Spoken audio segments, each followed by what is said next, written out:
So thanks again for chiming in. This is another one of this Dolby House talks here in Munich at the Dolby House during IAA Mobility.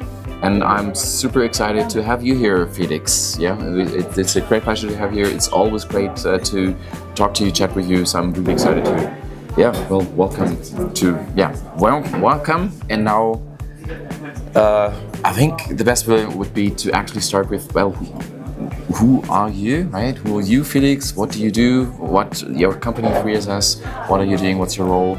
Maybe just start with a brief introduction. Perfect. Yeah. Andreas, it's amazing being here. Thank you so much for the invitation. Thank you so much for having us, company 3SS, here at Dolby House in Munich during IAA. It's an amazing event. I was amazed how many people were here, how many customers, how many good discussions we had. We are here on the third day, fourth day. I even forgot it, but it's a blur. It was a busy week. It was a very busy week, but we really enjoyed it. Yeah. So thanks for having us. Thanks for giving us the opportunity to show video entertainment with Dolby Atmos sound and Dolby Vision in the cars. Okay. And this brings me exactly to who we are, who I am. I'm happy to represent the company 3 Screen Solutions, headquartered in Stuttgart, bringing entertainment experiences to people worldwide. Coming from the smart TV industry, operator business, bringing to over 70 million people worldwide great video entertainment. And my name is Felix Walther, and I'm heading the Automotive business unit at 3S. So I'm responsible for transferring our expertise and entertainment from, let's say, the core business and the thing we're doing since 15 years with now over 300 people to the automotive space. That's basically about us and what we're doing. When did you start your automotive journey? Me, personally? Or 3SS for that matter. I mean, 3SS started the journey 4 years ago with the first project because we were approached by a car manufacturer, German car manufacturer, and they said, hey, we have those head units, there are some screens, and we have some issues which we think, or challenges, that we could solve with those screens. They were very specific use cases, and with our expertise from how to do a great UI and UX, we started solving that problem. But it was a very specific topic, like no general entertainment. So that was basically the entrance to automotive. So that was the trigger to then build something actually more generic, right? 100%, yes. Because we realized, we're able of operating those screens as well, not only TVs like that one, but also car screens, and this is how we started automotive journey. Some great commonalities here. It's around about the same time when we started, like bringing Dolby Atmos into cars. And I think we're seeing the same patterns here, right? Like more screens in the car, entertainment, streaming, more speakers, connected services enabled. So it's the same pattern, right? It's the same environment. Now, maybe explain a bit more to our viewers what your offering actually looks like. What is it? How does it feel from a consumer perspective? What's the experience? Yes. You can compare it, and the most easy thing to compare it is if you look at smart TVs 10, 15 years ago when they started to get connected, suddenly there were apps. There were apps on those screens, so you opened up the TV, you started it, and there were 30, 40, 50 different applications. If you have only 3 or 5, it's easy because then there's not so much to select from. If you have 50 apps, so many, and it's hard to get visibility from the content providers. Plus, the user experience is not great because you first have to select an app only by seeing the icon and not the content behind. If you look at a smart TV nowadays and you start it, it's always visual. It always shows content. It shows movies, series, the shows you watched the last time, like continue watching, sports, maybe contextualized stuff. And this is exactly what we're bringing to the cars. Nowadays, there are many apps. It's a growing ecosystem of applications. And this will lead to exact same situation that we have in the smart TV industry, that you need to organize it in a content and visual way. And this is exactly what we are doing. So imagine having a smart TV in the car, operated by the car manufacturer himself and controlled by the car manufacturer. Wow. So to make sure I really understand, let me try to repeat if I get this right. The experience you gained from smart TV and how to do this, and the problem of consumer convenience in how to find, maneuver, and make it simple, right? Yes. You bring this the expertise you bring to cars, right? 100%. That's perfect. I mean, you could do now my part because you perfectly explained it. But it's about if the user experience is not great, if it does not add any additional value to the user, people won't use it. If people don't use it, you can't monetize it. So looking from the OEM perspective, you need to have something that engages the users, your customers, using it, using entertainment, and then you can leverage it also for your own benefits. Well, it sounds like amazing. I'm using a connected car, right? I love it in many ways, but I can also see where the problem is, right? Because it seems like this issue of reducing complexity for the user and making it easy and accessible, that seems especially needed, and especially needed in cars because it needs to be simple and straightforward. And so I love it. It's super easy. I mean, if you compare it, what happens to the most of us? You're sitting, you say we do a TV evening, you sit there, and then you start searching. You probably go to the first content provider and you don't find anything. You go to the next one. So you easily spend like 20, 30 minutes on searching. You haven't watched anything. You just search. You can't do this in the car. The time is limited in the car. So it's extremely important that the content which is relevant to you gets promoted so you can immediately watch it. Plus, there is a benefit, you can contextualize it. Like for example, you're driving, you say, okay, I'm driving to Berlin, to Munich, we're in Munich, you're driving to Munich, and on the passenger screen, the entertainment hub suggests you a rail saying top 10 things to see and do in Munich. Because we link to the navigation and the destination where someone's going. And this exactly provides an additional benefit because suddenly you say, oh yeah, let's watch this. You would not probably watch it, but engaging with the customer, making them interested, this is what the solution we deliver can do, and especially in the combination with Dolby Atmos content. That's even better. Right. Let's talk about that for a second. Yes. Let's the core experience at the end of the day. So the idea of like the cinema on wheels, that's sometimes referred to. I mean, you have been demonstrating. What's your reaction to this? How is your customers reacting to that experience? What's your?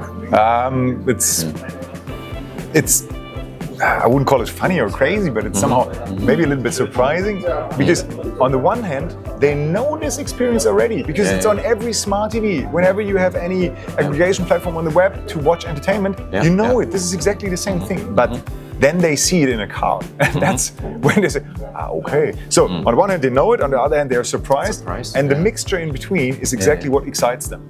And this is also what we see, especially compared to a year ago. There is way more knowledge about the topic now. The questions we get are way more specific. Like the challenges are better addressed, and this also speeds up the process of, let's say, solving and then launching as well. Cool. And how does Dolby Atmos and Dolby Vision play into that? You know, I feel a bit sorry for the people who are watching us now because what they can't see, but I can see. Outside there are three cars, right? Yes. And I was in all three of them. And let's just start. I heard there are, and it's purely audio, so not only, let's not talk about 3SS, but about Dolby. There's audio, and there is audiobooks coming from Audible. And first I heard it, so why should I listen to an audiobook in Dolby Atmos? I was sitting in there, George Orwell, 1984, and it's a totally different experience. Like if you want to describe immersive, it's exactly what people have. It's an immersive experience, like the sounds coming from everywhere and it's perfect. Listening to a podcast, people talking to each other like we do. We should do that in Dolby Atmos and have it in the car. But then you would have one from the left, one to the right. It makes it way more lively and realistic. And then combined with 3SS solution, like I saw the Dolby Vision with Dolby Atmos sound, and it's crazy. It's absolutely crazy. The brilliance of the colors, the sound experience, like it's raining and the sound's coming from above. There's a train and Mad Max coming from behind and rolling over you. You see, I'm quite excited, but and I'm always excited to experience that. And sound with great entertainment, or great entertainment with great sound. That's what people want to have. I think the beautiful thing about this the car as opposed to the TV, for example, I think it's you also have your shielded private space, right? And in that sense, it's like, oh, it's the second best to the cinema in a way, because you have all those. You don't have cables laying around, no messiness, so it's already there, very fitted for you. So. It's an enclosed space. Yeah. And at home, you're sitting on the couch and you think, what do I have in the fridge? And you go to the fridge or somewhere else, or washing machines. So like, you walk around in the car, you're sitting there, and it's more this focused experience where you really, it's like a shielded thing that you said. And this is perfect for entertainment and immersive entertainment. And we see that happening a lot. Yeah. One question I'm sure you get a lot of those questions. I get them, but I'm curious. Yeah, well, sure. And on your take on that, how you answer those, because you say, well, for me, a car is a true drive from A to B. Yeah. So why? Yeah. I think I have an answer, but let's hear yours. I'm curious in your answer afterwards. How I answer it is. There are, I don't know how many different personalities and peoples out there, and everybody has their own behavior. Yeah. And there's a big difference between the usage of car in Europe or in the US or in Asia. Yeah. Like for example, in Asia there are people who they have a long lunch break and they go to their car to watch something in their car. You would not see that in Europe usually. Okay. So there are cultural differences, but on the other hand, what I see is the usage of video entertainment, which is not allowed while driving, still is limited to use cases like charging. Or you wait for someone, stuff like this.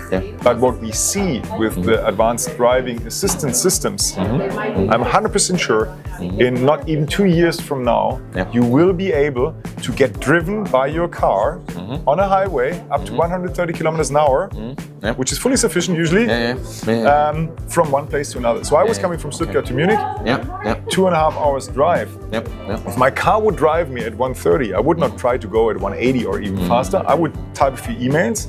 When I'm done with my emails after 30-40 minutes, I'd either have a probably video call, or I would watch something, maybe something which I have on my YouTube watch later list. And this will change massively. If you give people time back, it will change everything. And that's my take on it. That's my answer. What's your answer? Very, very similar. No, very similar. And we see a lot of adoption in China, as you say. And besides the lunch break, is also the camping mode. So they're talking about camping a lot, right? They're taking, and they're saying, well, it's also probably related to the real estate. They don't have like large family homes, right? So actually, if a family goes and watches content in the car, right? So we see that a lot from our customers. We hear that a lot from our customers, but we also see it actually growing here. And I think we also see, and here we had a lot of customers here who said, I am interested to drive the next wave of innovation, and I know it's coming. I know it's coming, and there's different kinds of content. Besides the long form content, it's, as you say, it's the short form content, it's a series, but also like for example live sports, right? So it's like also this idea of, I want to stay up to date. I know what to. Yesterday there was an important basketball game, right? I was curious, right? So did you see it? Actually, I was busy. And you know what? I had, it's a perfect example. It's not a joke, because I was on my way back to the hotel, and I had a phone call with my wife and family. And she was like, hey, there's this basketball game. And I was driving. Like being able to see it in the car, I would have immediately even now stopped the car, paused it, and watched the game, for example. I would have done it, but as it was not available in the car that I have yesterday, it didn't work out. But yet, different people, different use cases, different cultures, different behaviors, but entertainment will be there. It's not a matter if, it's a matter how fast. It's everywhere and people are enjoying entertainment. Beautiful. Thanks a lot. I think that now now we've set the base, right? People understand what it is, why it is, what the market trends are. Let's maybe switch a little bit to the business side of things. Happy. Okay. So I think the benefits for the car we touched a little bit on. I think we're going to talk later, but there's also benefits, I believe, for the services. Yes. But maybe do you want to expand a little bit about what's your offer? Yeah. How do services benefit from it? First of all, what we provide is visibility. I always say we, but our solution, or if the solution is integrated in the car, it provides visibility. And let's say, for example, you have, gaming is coming to the cars as well. If you have a car where there's a gaming application and it's somewhere between all those other apps, it's likely that people who know about it and who are really interested in gaming, real fans, they will open it and they will use it. Okay. The other ones, like maybe you and me, who are not hardcore gamers, but maybe sometimes like to, I don't know if you are not, maybe you are, but who probably would play a casual game from time to time, but if they don't see, they only see an icon, they might not even test it, and so they don't use it. What we do is someone might open up the entertainment hub because to watch something on a certain content provider, but then they see the rail, like what we call rail, with the different games, and there's, for example, the Who Wants to Be a Millionaire game, so people click on it and then they use it, so it creates usage for the content providers because we create visibility, and this is the most important point. You know, smart TVs and the remote controls, there are those buttons. Those companies pay a lot of money to be one of those buttons. They pay a lot of money on the smart TV to be seen, to be promoted. And in the car at the moment, it's still the case where content providers can join the space and do it with us without the big investments, but still get a lot of visibility. That's what we promise, and that leads to their business in the end. Okay, cool. And then I think the flip side of that is there's also opportunities, I think, for the car OEM, right? Yes. I mean, besides the intrinsic experience value and take away the problem of like consumer convenience, there's also business opportunity. There are business opportunities, and there are different ways of monetization. And I have the feeling at the moment we're still at the very, very beginning of how to monetize it. So many different ways to monetize it. In the end, the car manufacturers, they build in beautiful and big screens in the car. Just honestly to give it away to content providers, big tech, whoever, who usually take over. They build the cars, they build the screens, there are some applications, so the people are using the application on the screen, but they do not control it. With the solution that we provide, where you have this entertainment interface, you can control the whole entertainment experience. So what does it mean? For example, you can place, you have the launch of a new model. So in the what we call hero asset, what you usually know on a smart TV on the top level, there is hey, we launched this new model, we want to watch the video. Or what we did now, just an example for IAA started, so you could have the press conference of your CEO running there.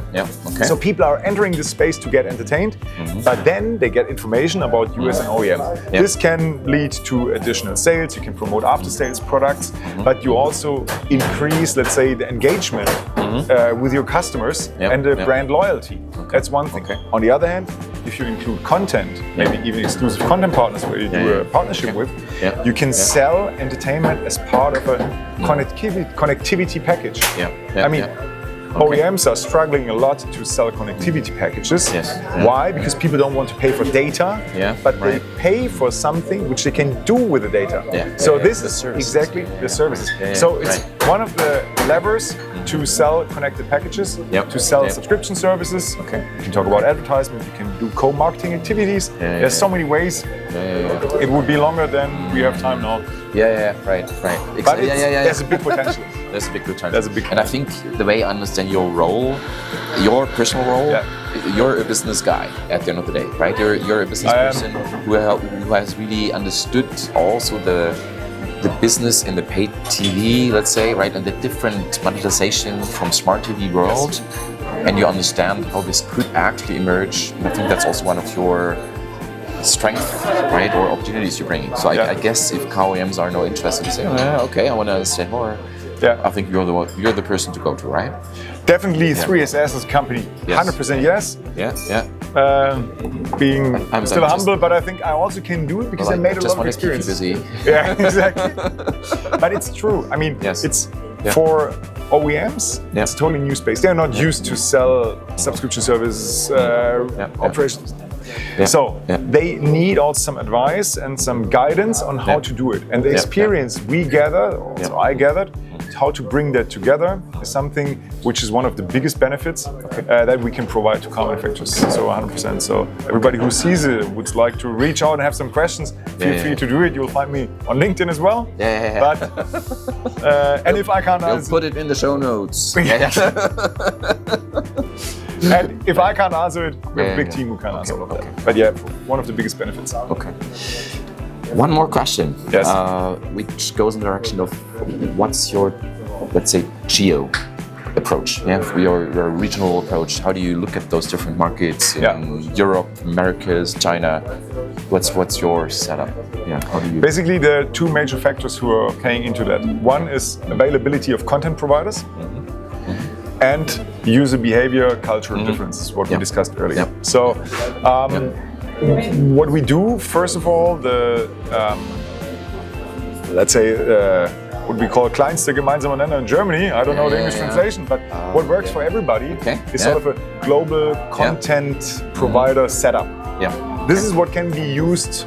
Just name YouTube, for example, or any one of those who have really a global appearance, so they can be included in every car. Doesn't matter to which market the car is sold.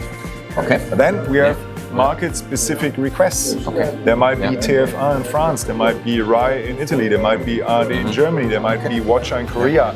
So what we do is project-specific with the OEM, find the right content partners, approach them, explain them the benefit, explain them the value, integrate them, show them how it looks, and basically launch them afterwards. So this is our approach. We are offering a worldwide solution. I also have to be honest, we are not focusing on China as a market because we are no experts in Chinese UI. But we offer, for example, for Chinese car manufacturers to do exactly that thing for the, let's say, US, European market, because there we are the experts and not them. So it's something that goes in both directions. Both directions, yes. And Chinese cars, I mean, we all hear about, like, they're also starting to get more export oriented. So they will. They need to be. I mean, also the Chinese market, as big as it is, one day it will be saturated. So and we see it. We see it here on IAA, and to provide something. Every German car manufacturer was like, one of the slogans of the last year was made in China for China, for example. And I think it's the right approach because only people living there and working there can create the best experience for their customers. And vice versa, we can offer that service to them. Got it. Very cool. Nice. So, looking at my show notes. My show notes, right. So what's the question I should still ask? I haven't asked yet. What do you think? Your opportunity for an open-ended, what else do you want the world to know? That's a very good question. Because I was not prepared at all for that. And I'm usually used to answer other questions. I mean, I would be really interested, maybe to put it the other way around. How do you see from a Dolby perspective, coming from, let's say, sound experience, the whole video entertainment space and the development over the next 2 or 3 years? That would be really interesting. So I have not a question to myself, but to you. How do you see that? What's your take on it? It's maybe a double click into what I said earlier. So I think you totally nailed it, right? Everyone's different, but we're also still learning. So I think it's an approach of like iterating, see what works, what doesn't. A little bit of experimentation, user journey, consumer research. But generally speaking, absolutely. I mean, these trends that we talked about, assisted driving systems, they're coming. More opportunities to leverage the possibility of what the cars can do. That all totally makes sense, and absolutely I see these things. I mean, sometimes I feel like we had this also yesterday. It's like sometimes you need to see the opportunity, to feel it. And we had those deciders here yesterday at the show. And to see the opportunities, to see the experiences, and what you can actually do in a car, actually also now triggers them to say, I didn't expect this. I didn't know this was possible. So I think it was like a lot of moments yesterday where I thought, now we're getting there. So in also making the industry understand what is possible. And I think our partnership as companies is in some way we're forging also the future together, and we're bringing those possibilities, we're expanding the palette of what's possible, and the more holistic, I mean, future ball, right? Yeah, that's sometimes a question I get quite a bit. What's the future ball? I mean, you can easily imagine a future where you say 5 years from now, 10 years from now, your cabin comes by, be it your own, be it a shared one, be it whatever. Your cabin comes by, you're entering. The context is known, what you do, right? Do you want to work? Do you want to sleep? Do you want to get entertained? Get entertained, whatever it is. But it's easy, it's accessible. Yes. It's a continuation from context switching. You don't have to fiddle with plugging things around. It's natural. And it's at the end of the day, it gives you more benefit in how you use your time, right? And I think, of course, there's moments where you love to drive, and have the steering is to. You should definitely have that. In other occasions, you don't want that, right? You want to have those different moments, and I think the systems in the future will be able to do that. And I think you are at the forefront of this because you're reducing complexity for the consumer, for the service providers, for the car OEM. You're creating the opportunities, and I think we're forge this together. 100%. And I would like to add just a little thing to it. Two little things maybe. Is what you said, making it easy for OEMs to integrate by having those partnerships and making sure that the technical pre-integration already works. So if they buy through Ready, they know Dolby Atmos will work. For example, or Dolby Vision will work because we took the efforts. Second thing, and I also like what you said, it's about imagination. I mean, you might have had the same impression if you're doing a demo in those vehicles and people are sitting there and they're seeing it, and immediately they start thinking. But they only start thinking because they experience it. So they experience video entertainment with Dolby sound in a vehicle. If they don't experience, if you talk to them and you explain, they're like, but this and this. But if they see it, and we have to do exactly this right now at this stage to create the future entertainment, which will be there in those cabins in 2, 3, 5 years from now, and constantly evolve and improve it. So, fully agree. Beautiful. It was a pleasure. Yeah, it was fast. It's already half an hour. And I know you have to catch. That's true. But it was such a good discussion. I really loved it. Time flew by. Okay. Yes. So your parking ticket expired. With that, again, thanks a lot, Felix. It was blast. I was learning new things. I'm inspired what we can do, and I'm really happy for what we can do together in the future. And with that, I'll just say goodbye. All the best here from Munich, and we'll see each other next time.